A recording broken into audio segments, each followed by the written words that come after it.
Welcome to my session. I'm glad to see so many of you are joining still and joined already.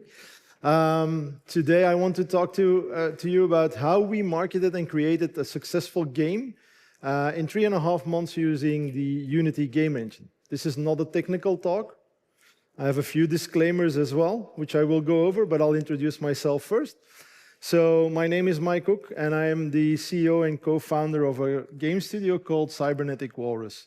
We are a Belgian game studio. I will go into a bit more detail about the studio later, but I myself have been in gaming for around 11 years now. 3 years as a student and 8 years as actually running a company within the game development space. I think it's already a miracle that we've survived for 8 years with me running the game, but anyway, I think we now found a bit of a solution to hopefully survive way longer than this, and that's what I want to present to you guys as well. So I love all kinds of games. I love computer games, I love board games, I love role-playing games, you name it, I've played it, pretty sure. But yeah, making computer games has always been something I've dreamt of, and I'm glad to just live my dream doing it. So as said, there is a bit of a disclaimer. This talk is not the truth, but the perspective on game development. So it represents what works for us as a studio, right? What we do. But it does not apply to all genre of games. I'm pretty sure of that as well. And it might not apply to all platforms either. Our games are built for PC and for console. And so everything I'm going to tell or I'm going to talk to you about today, feel free to implement the things you believe in, and feel free to throw away everything you disagree with. So what's the agenda? I'll give you a small introduction to our company. I'll talk about what we call the Momentum Framework, which is a framework to build games fast and validate early. And I'll give you 2 case studies of the last 2 games we did as a company. And then hopefully there's still some time for Q&A, so feel free to ask questions then. So, who is Cybernetic Walrus? Well, we're a game company founded in Antwerp, Belgium in 2017. So we have 8 years of experience with Unity because we've been working with Unity all this time. And we've currently released 4 games. 2 of those, which are actually released, one in October last year and one in March. And normally we were actually going to release a 3rd game in October of this year. So we made different kind of games. We made a fast racing game. We made a tactical game, XCOM style with cards. And then we dabbled into VR. So we made a VR game that we developed together with Meta last year. We released that. And those 3 games were not a commercial success, right? So at this point, our studio was kind of running on fumes. We had about 4 months of money left, 4 months of burn rate left, and we had to come up with an idea and a way to make a successful game so that we hopefully could make another game. And that's basically what we did, and that's how we came up with the Momentum Framework, a framework to build games fast and validate early.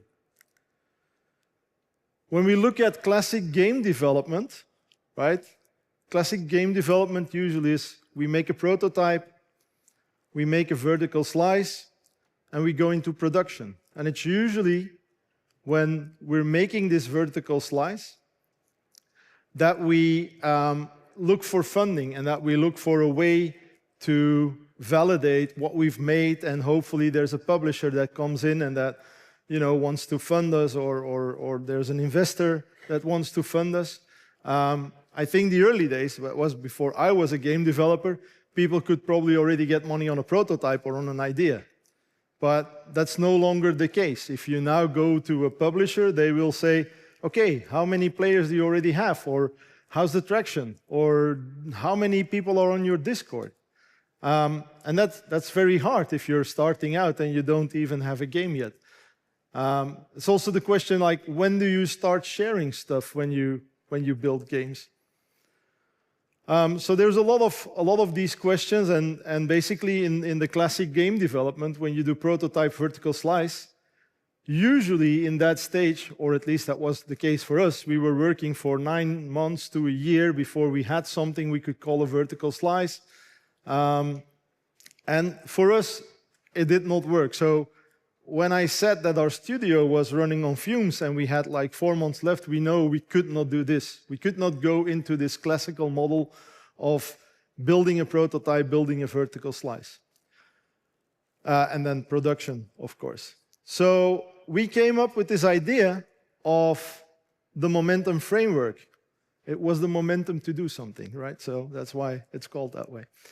And the idea was to build tactile simulation games within 3 to 8 months of development. Now, why am I saying 3 to 8 months? Because I'll go into 2 case studies later on. And the first one, 3.5 months. The other one was actually made in 6 months, but it's prolonged, but I'll get into that a little bit later. But for us, the key principles were like, what can we do to make things go faster? Right? One of the things was we can use existing or purchase assets where possible. The asset store is a great place for that. We actually, in our 8 years that we were developing, produced 6 or 7 art packages that we have on the asset store that we actually sold. So one of them was a warehouse, which is one of our most sold assets, and I know a lot of games that use it. So we thought, why not use it in one of our own games? And then we were looking at what other assets can we use. So that was one of the things. And that's part of what we think the momentum framework can do if you're looking to make something fast, is use assets where possible. You use generative AI during the design phase. We do not use generative AI in the game itself, but to design things, to come up with concepts, to brainstorm even, it's a good tool to use. In my opinion, there's nothing wrong with using AI.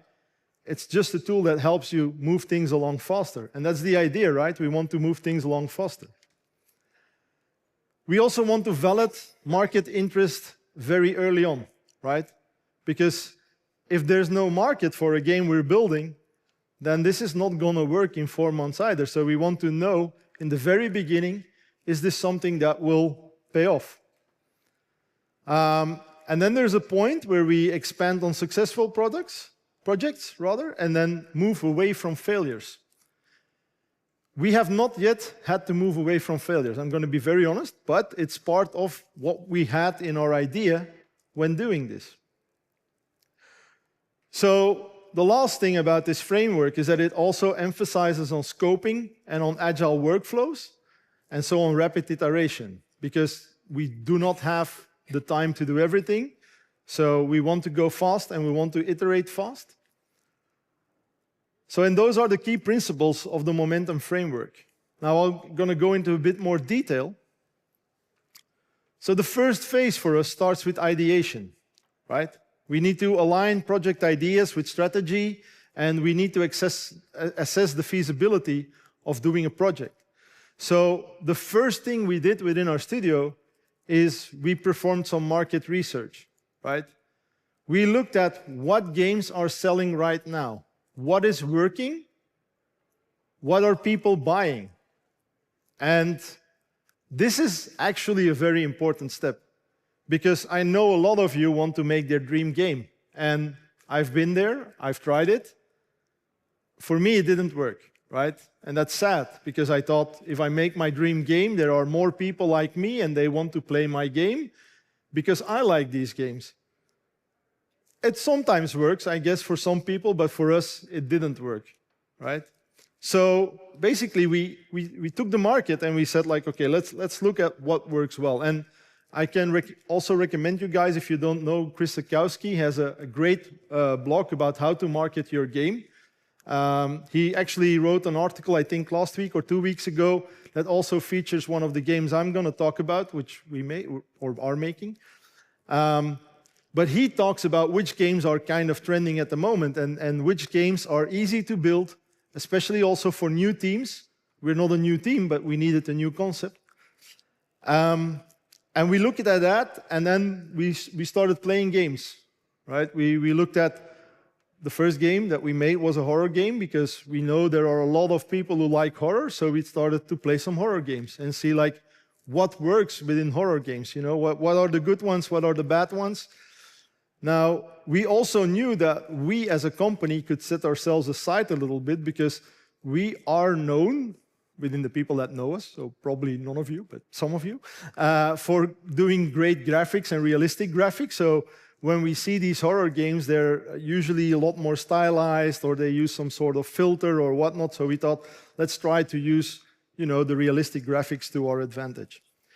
So we came actually up with a couple of ideas, and we based it also on like the assets we had. So we had 2-3 ideas, and we knew that one idea would like take 4 months of development, but we also knew that if that wouldn't work, we had a backup idea of a game that would take 1 month of development. Luckily, we did not have to go that way, but we had a backup. So the idea in this phase is that you do market research and identify trends, but you also maintain a backlog of concepts which you can fall back on if something is not working. And then it's to conduct feasibility assessment. What assets are available? Can I actually make this game? Because if you need to make all of the graphical assets for the game, you will lose a lot of time, right? The Unity tools here that you can use, and I'm going to list a couple of tools. I'm going to be very honest to you. We don't use all of these tools. We use tools because we've been around for 8 years, and some of these tools were not in existence when we started. So we have a lot of legacy tools that do similar things than Unity tools. But I'll give you the Unity alternative if you're looking on how to do things we do it. So yeah, we look in the Unity Asset Store and we look at what assets are available that we can actually leverage. And maybe not only the Unity Asset Store, there are more stores where you can buy graphical assets that fit within our concept. So after that, after we've had the idea and we know what we're going to make, we're actually going to deliver a market-testable trailer or teaser within 1.5 months. This is not a game. At this point, we're not making a game. But we have a very, very, very solid idea of what this game is going to be. So what we started developing is actually the parts of the games that we want to show in this trailer, right?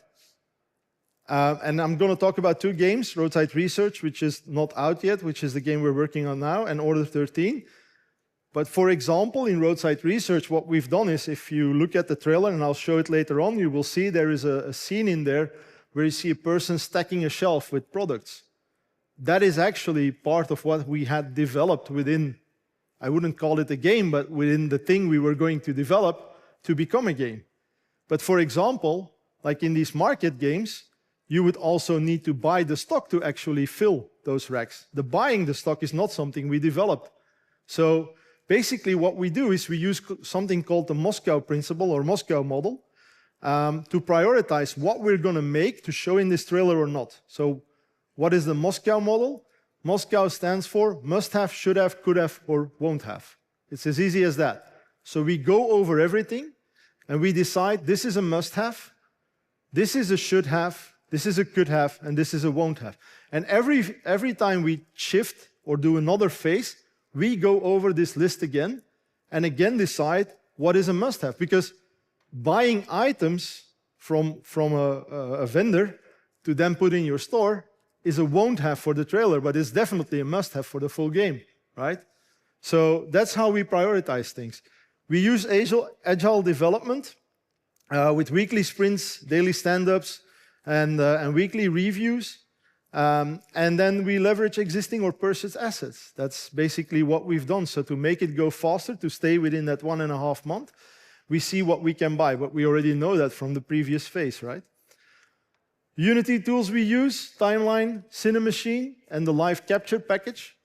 The last one, sadly, is going to be discontinued. What is a live capture package? It's a tool that allows you to, basically, what we do is we use an iPad to film in-game some shots to make it a bit more realistic.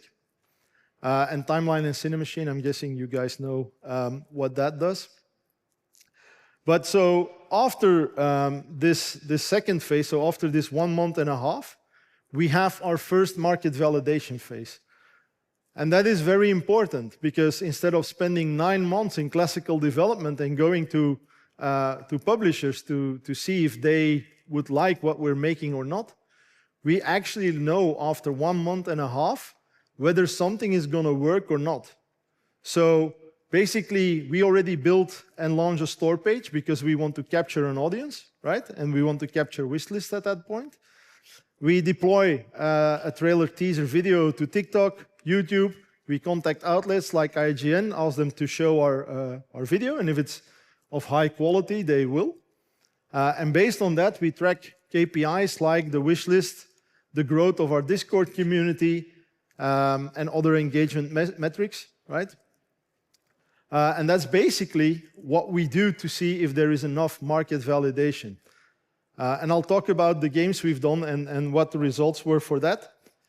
But at this point, we know if nobody is looking at this video, if nobody is wishlisting our game or it's very poor, if nobody is engaging with the videos we put out, we know this is not going to be successful, and we can pivot away from it and go to a different idea, right?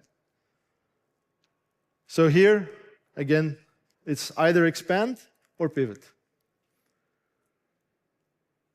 After that, when things are successful, we start developing towards a demo. Because now we know that there is a validation of, the video, but it's just a video, right? There's some gameplay in there, so people know what the game is about, but they also need to play it. So that's the next step. Again, we use the Moscow model to now prioritize things again. Again, Agile Scrum-based development.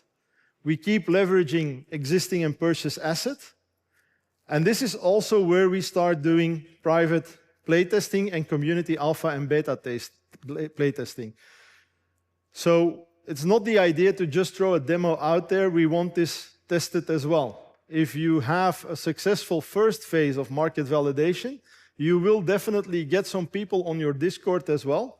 You can leverage these people and ask them like, hey, you're interested in our game, do you want to playtest it?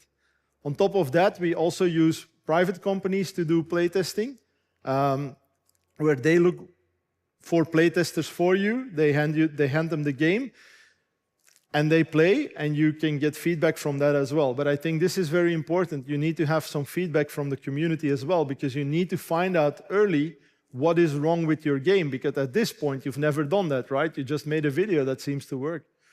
And so basically that's what we've done. And again, here, the Unity Asset Store for extra assets that we need is one of the things we use from Unity. So once the demo is built, right, we have the game validation phase. So this is the second validation phase. And this is also a point where you can still pivot away if needed. You can launch a demo, and depending on what kind of game you make, you can do it directly to Steam, or you can go to itch.io.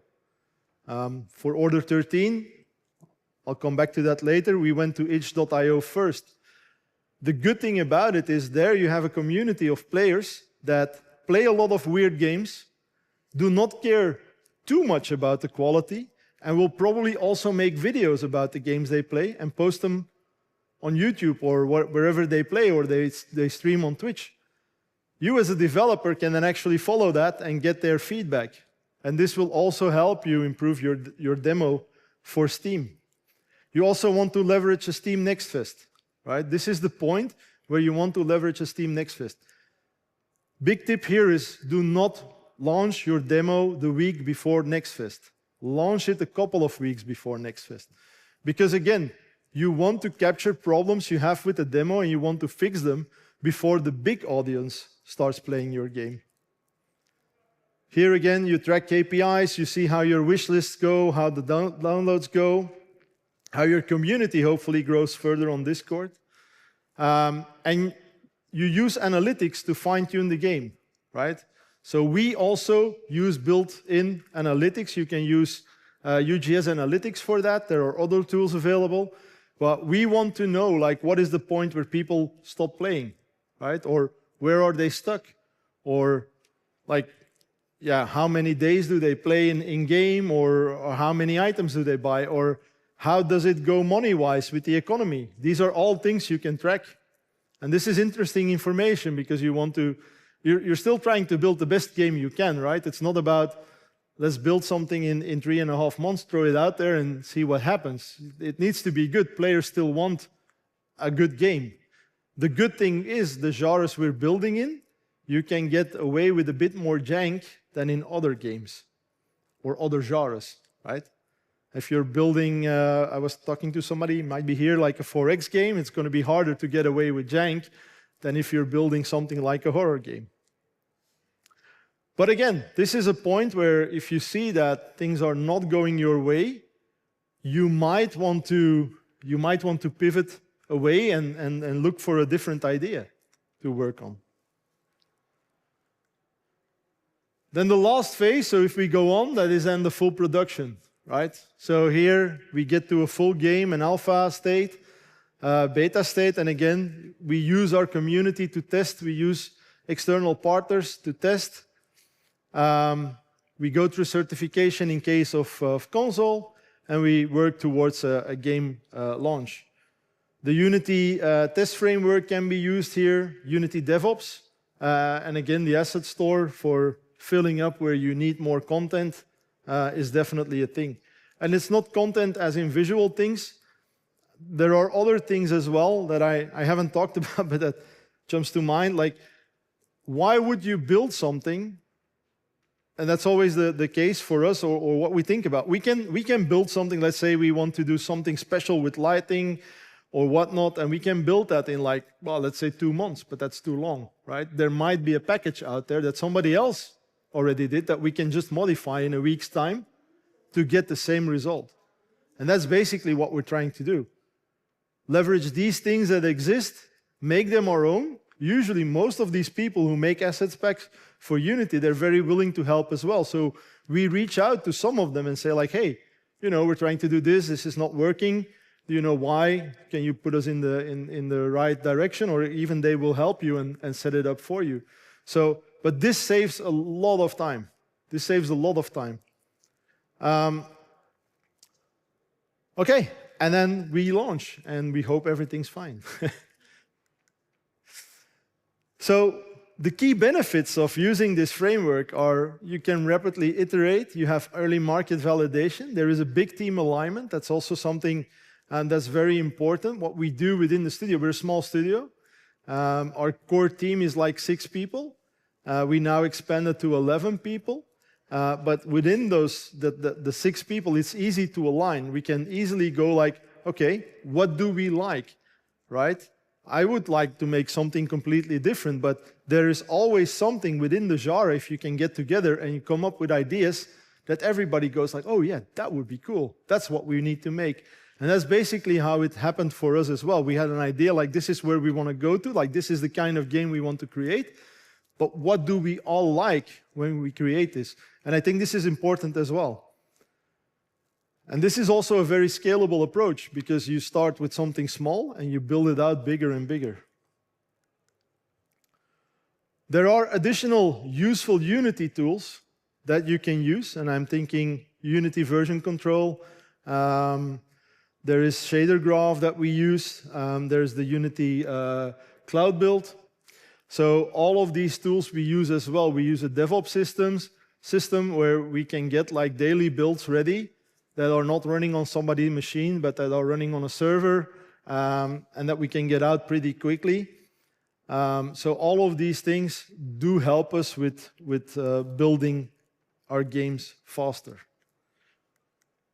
All right, I'm going to go over 2 case studies, so 2 games we made actually using this framework to give you an idea how the process went and how we handle things. So the first one is Order 13.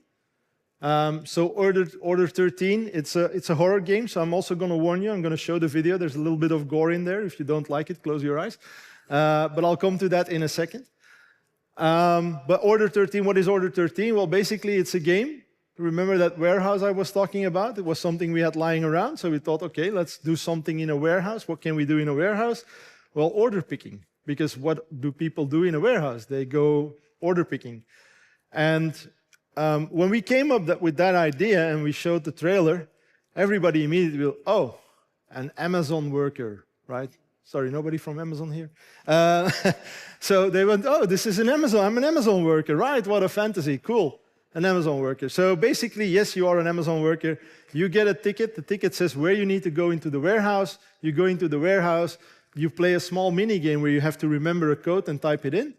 You do that. It opens up a rack. You get the item out of the rack. You walk back to your cozy place because we made sure that there is a difference between a cold, big, dark warehouse and a cozy place where, of course, if you're an Amazon worker, you live there, you sleep there, but you have a cat. Very important, you have a cat, and that cat is what keeps you alive, what keeps you working. And so the idea is, so this is a worker game with a twist, right? And the twist is that the warehouse is also haunted. There's a lot of terrible things going on in the warehouse. And the other twist is the cat. Right? As soon as you leave your office space where your cat is, it's like, now I left my cat, and she becomes sad. And the more sad she gets, she can actually die of sadness because you left way too long. Basically, it's an oxygen meter if you want, right? So it just says, this is the amount of time you can go out. I'll show you the trailer. Again, there's some gory bits in there, so hope you are not too offended by it, but it is a horror game.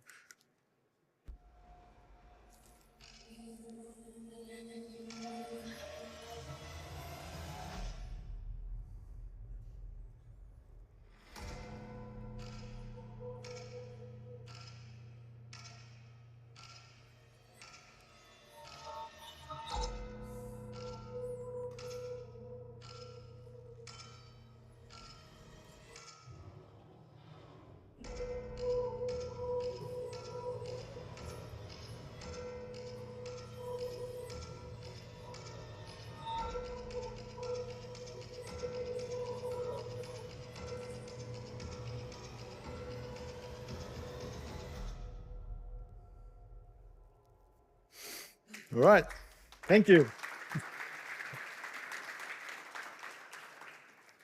So, how does this fit in the framework I just talked about? Basically, late November, we started the ideation phase, like we knew we had to do something.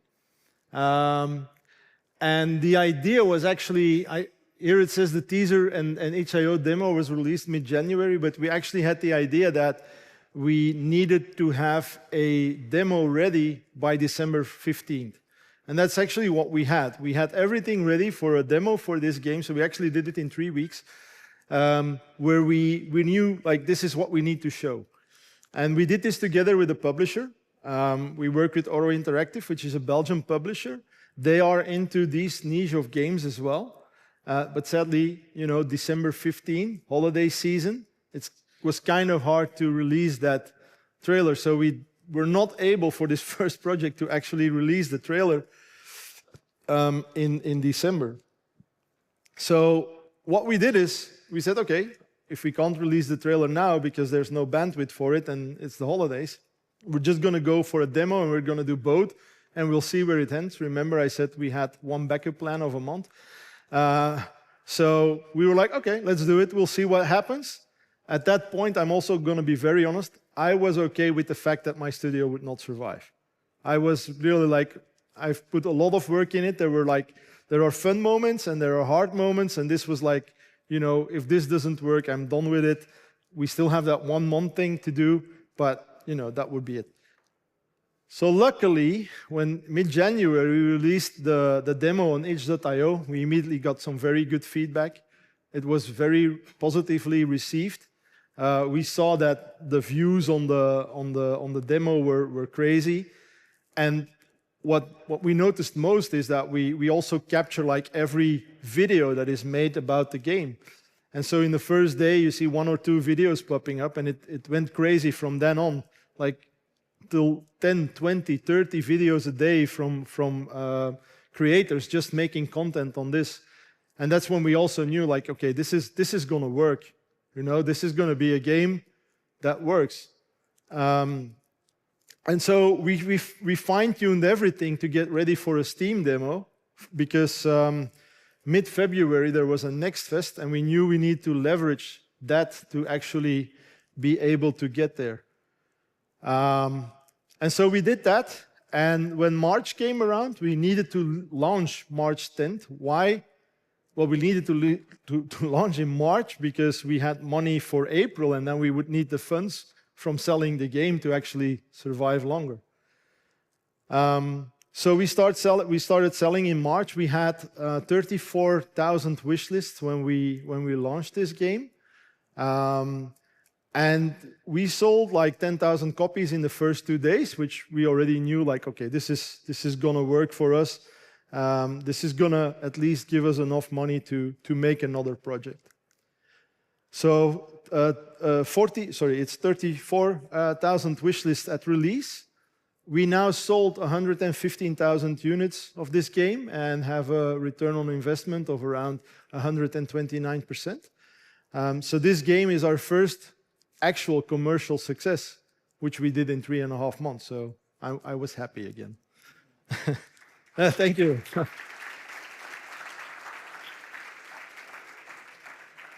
But yeah, this is not something that's going to carry your studio for years, right? This is something that's nice and that gave us enough money to survive for a short while, to make another game.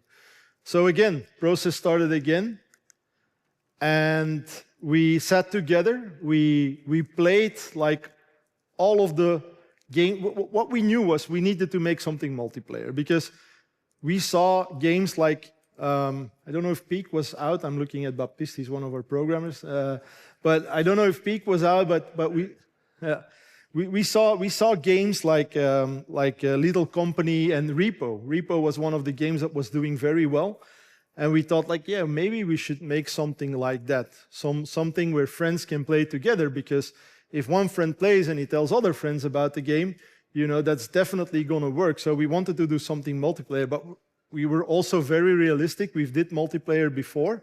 You cannot do a multiplayer game in 3.5 months, but you can do it in 6 months. So, well, I think the guys from Peak did it in, what, 2 months, 3 months? But we couldn't with our studio. I was pretty sure of that. So yeah, the idea came for let's make Roadside Research. And so Roadside Research is, again, it's a tactile simulation game, and I'll show you the trailer in a second.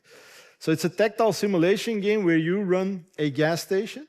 So basically what you do is there's a shop in this gas station which you fill up with products. There's cars arriving which you need to fill up. The shop also gets dirty from clients running around in it, so you have to clean it. And so there's all of these tasks. But again, there's a twist to it. And this time, the twist is you're actually aliens. So you're these aliens, you arrived on Earth, and you're very well masked. You will see. I'll show you the trailer.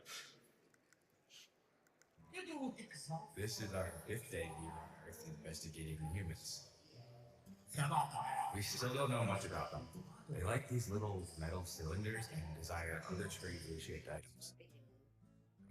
We're settled in now. Thankfully, nobody saw us arrive.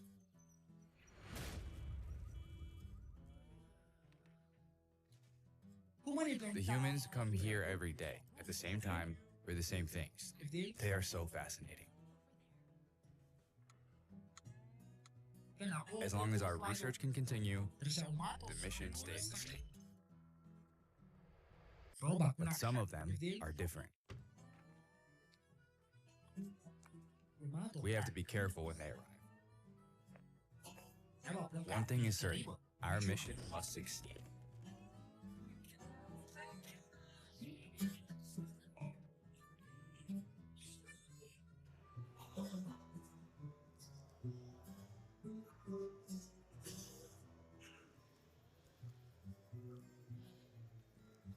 All right.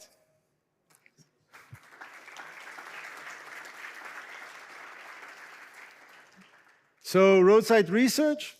So as you can see, you're well-disguised aliens running a gas station, but in reality, you're actually also researching humankind. So you're trying to scan people for their DNA because you're, in reality, preparing an alien invasion. So that's the twist to the game. So it's a classic shop game like you've seen in Supermarket Sim, TCG Sim, Shop Simulator, I mean. And this one is kind of similar, but we've put a twist to it that basically you're aliens and you're very well disguised. And so we started ideation on this in late April. We played a lot of these multiplayer games, as I said, like Content Warning, Repo, Little Company, like all of them we tried.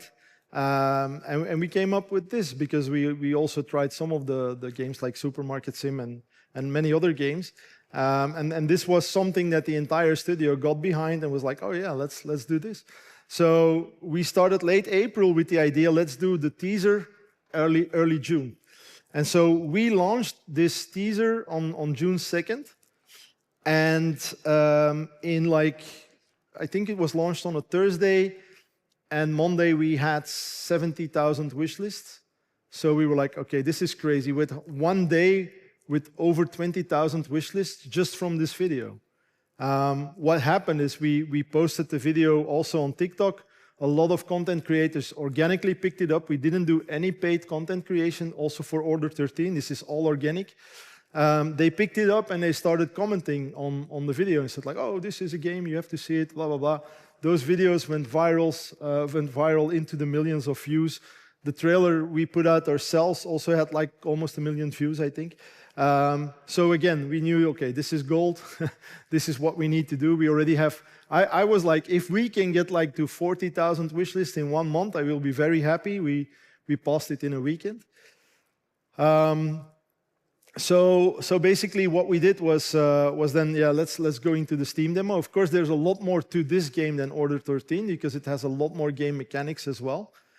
So we also knew that this demo is also going to be critical. So we started developing the demo. We did a couple of test phases. We had a first version of the demo ready in August. We had like some people from the community playing the game. We had some external testers trying it. And then like mid-August, towards the end of August, I think right after Gamescom, we opened it up to like 800 players in our Discord to actually test the game. They tested for a while, we made adjustments to it, and then we had the Steam demo released like on the September 15th, so mid-September. And it started off very good. Like we were like seeing, so I don't know if you know, but on Steam you have 2 ways of doing a demo. You can set up a separate page for it, which I would recommend. Or you can do it like as part of your game. But if you do it as a separate page, you can actually have people already review your demo. And that's, I think, important. And so in the first day, we ended the first day with like a 90% positive score. So we were like, okay, this is going to be good. And then the day after, it fell to 84% positive. And then we went into the 70s and we were like, this was Wednesday. We were like, oh, we have to have a meeting here because there are a few things that are not good and that people definitely do not like. So we put out 3 patches in 3 days. We put out a patch Wednesday evening, Thursday evening, and Friday evening. And we went back up to 82% after the weekend. And I think it's still at 83%, and that's where we are around now. And as long as it's in the 80s, I'm happy. Because I'm from the 80s, kind of. So, yeah. So I'm happy with that. So and then we had like in October we had the Steam Next Fest coming up as well. We were actually the 12th most played demo on Steam Next Fest. So I'm again was surprised by it. And if you want to know the numbers where we are now, so we just passed 400,000 wish lists. We are now the 106th most wishlisted game on Steam. And we have 576,000 people who actually played the demo. So, yeah, I'm very happy. The only thing is, and that's something, we actually wanted to release this game in October. So that was our initial idea. But then Microsoft came to us and said, like, hey, do you want to do an Xbox version? And so we said, yeah, let's do that. And that's basically why we are postponing till February to also release simultaneous on Xbox. So this is my recommendation to you guys. And again, take it for what you will. But if you're doing stuff right now, try to validate early. Maybe you can use the same techniques as we do. Reduce your initial investment, right?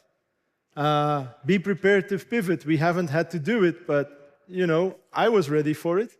And reuse or buy assets where you can, because it's going to speed up your development. Thank you.